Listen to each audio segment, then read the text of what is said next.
kailangan mo din magkaroon ng malaking pananampalataya, a strong faith. What does faith mean? It means you believe that nothing is impossible. Pag naniniwala ka na walang imposible, sige lang, lalakas ka, lalaban ka.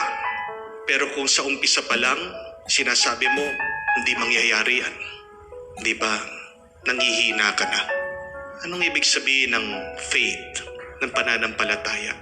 Ito din ay isang relasyon natin, isang magandang relasyon sa Diyos, na naniniwala tayo, hindi tayo pababayaan ng Diyos. Kaya nga napakahalaga po ng pananampalataya Kasi kahit na mag-isa ka, iwan ka man ng asawa mo, magulo man sa pamilya, alam mo ang Diyos, hindi ka niya iiwan. Have that great faith. You will have that strength every day. And you would achieve the impossible. Alam niyo po, ang tibay, ang lakas, nasa atin na yan Binigay na ng Diyos sa atin. God has already graced us with strength. Anong kailangan natin gawin? We need just to discover it within ourselves. Kailangan mo lang makita. Kailangan mong gisingin at kailangan mo pang palakasin. You need to enhance it. Huwag mong hanapin sa labas.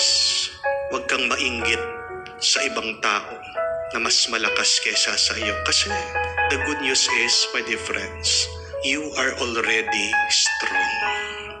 We are already strong. We just need to believe it. We just need to remember it. We only need to feel it. It is already here.